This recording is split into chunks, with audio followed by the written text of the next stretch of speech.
This past Saturday night, the Royal Rumble really bothered me. I've had about 3 days to figure out what I need to say. After watching some of the Raw highlights from last night on the YouTube channel, on the WWE's YouTube channel, I think I've got what I need to say. Under my in my head right now. What Vince is doing is stupid and horrible.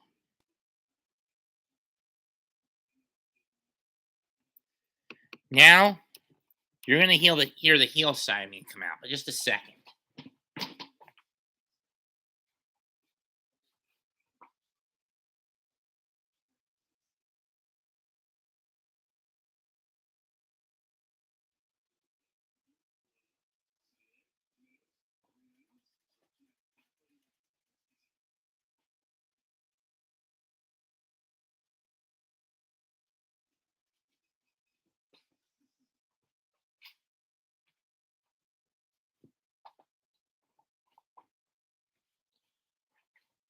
Over the past month, all the momentum the WWE built going to WrestleMania, making Big the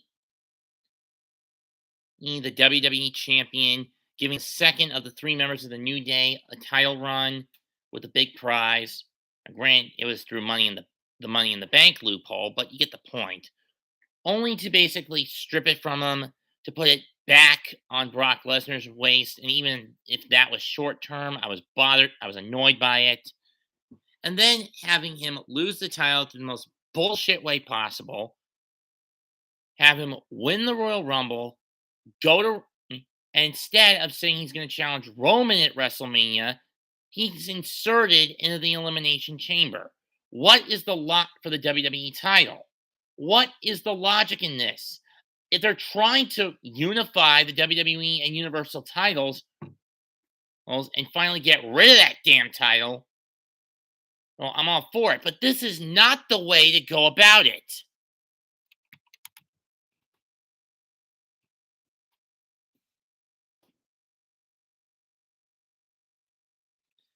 I mean, once that title was back on Brock's waist and then taken off him, the men's rumble became too predictable.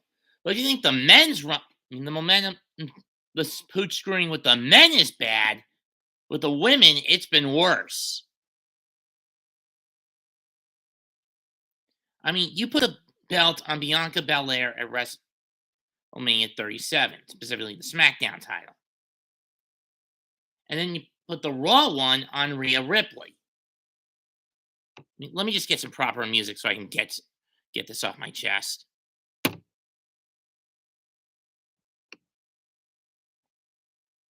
Dinner. It's more than just a meal you make every night.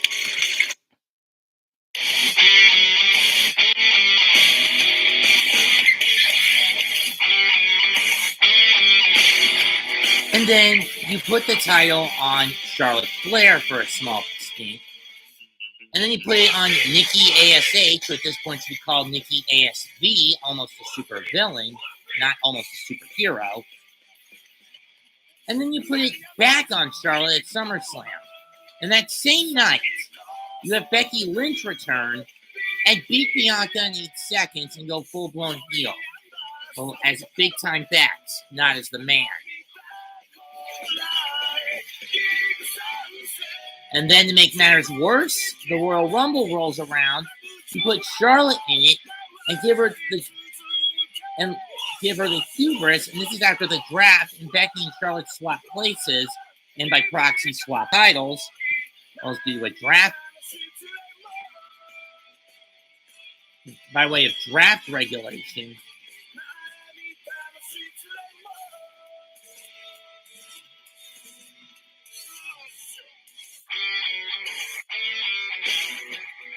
You put Charlotte in the Women's Rumble, where if she wins, she picks who she faces at WrestleMania.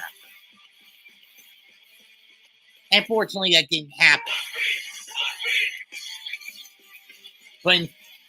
But personally, I would have preferred Bianca going after the title again, instead of winning back-to-back Women's Rumbles. Instead, Rowdy Ronda Rousey, the baddest woman on the planet, returns and wins the match. We all know who she's going after.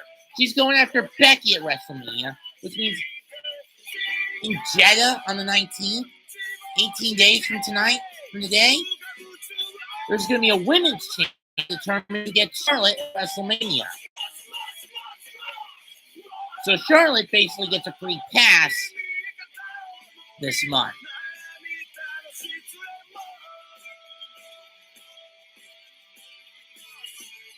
The Rumble show itself, the Universal title match between Roman and Seth, I liked the storytelling. The match was good, and it was telling the story of how Roman was starting to crack. No Usos at ringside. He had sacked Paul Heyman, or so he thought.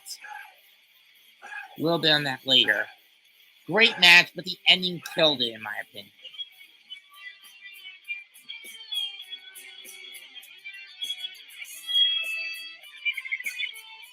As for the women's title match between Becky and Doudrop, that was bad. Women's Rumble was all right. I did like the Sailor Moon cosplay Sasha came out in as the first entrant. Melina was a bit of a shock to return. We knew about the Bellas. Nikki getting the full Impact Champions treatment when she came out in the Rumble match was great. Finally, WWE decided to throw Impact a bone and acknowledge them.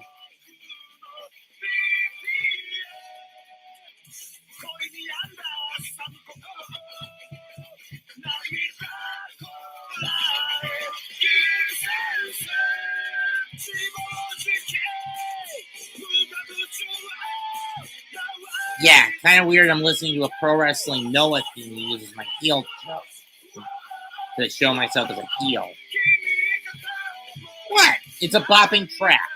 But back on topic. Women's Rumble match, I didn't really have much of a problem with. It went about close to an hour, as you'd expect. But then the WWE title match. Roman interferes and Heyman stabs Lesnar in the back. So was the whole firing of Heyman a fucking ruse? I'm starting to believe so. Roman knows he's going to have Brock on his neck at WrestleMania. But he's got to get through Seth fucking Rollins first at the Chamber. And this time, the Usos will get involved. They were barred last time. This time, nothing holds them back. That's from screwing Rollins out of the gold. And should Brock win the WWE title match? This is what's going to lead to the bullshit that is the title unification You probably match. know me from going fast, but when I want to go even faster, I reach for Carvana. But there's soon as Laxative commercial. Sorry about that. Anyway, but what makes this worse is that if Brock does win the WWE title elimination chamber match, that pretty much screams title unification at WrestleMania. And I'm hoping, as much as I hate to say this, that Brock wins and puts Roman down once and for all. Day 579, day 580, whichever day that is, Roman, tribal chump, coward incarnate.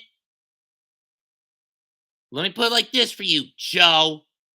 At WrestleMania, your kingdom, your bloodline falls apart. Your reign of terror finally comes to an end.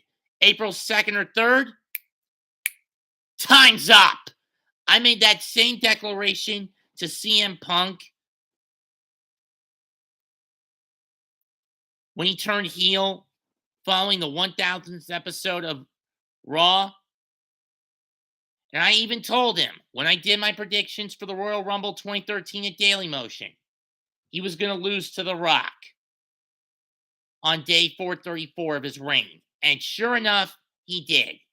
For you, day 580 is when your reign finally comes to an end, Roman. You hear me? That day, it's over.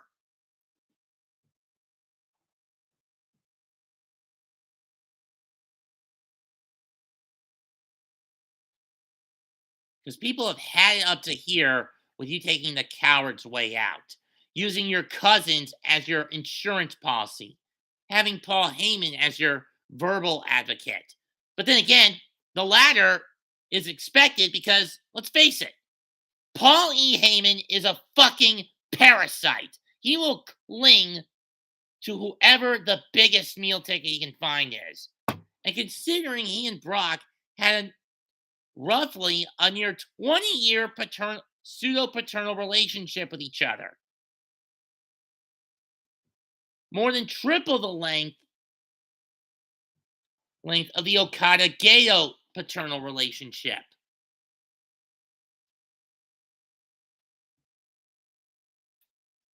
Heyman is a leech who values a meal ticket.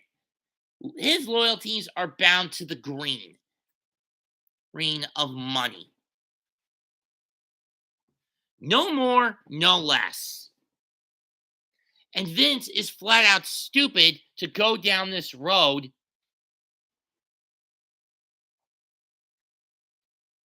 of making the Elimination Chamber match for the WWE title instead of making the Chamber match #1 contendership for the title.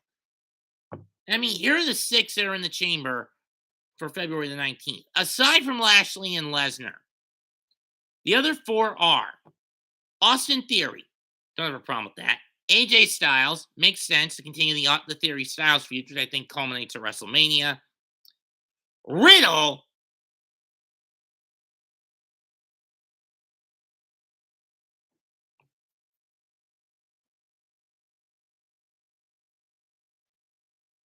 And Seth frickin' Rollins. Half of these guys didn't even need to qualify to be put in the match.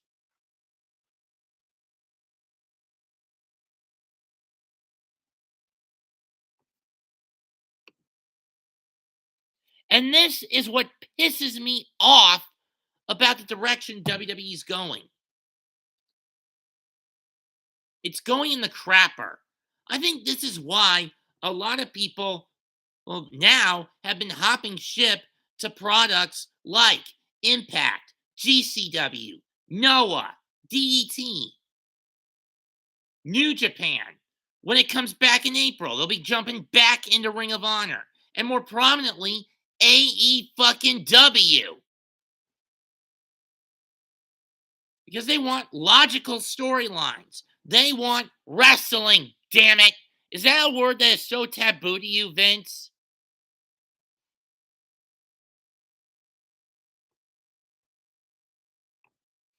It is sickening to see Vince McMahon not only just do what Paul Heyman called him out for in 2001, betraying the promises to the territories that to the territorial owners that his father made in the 80s, shortly after his father passed away in 84,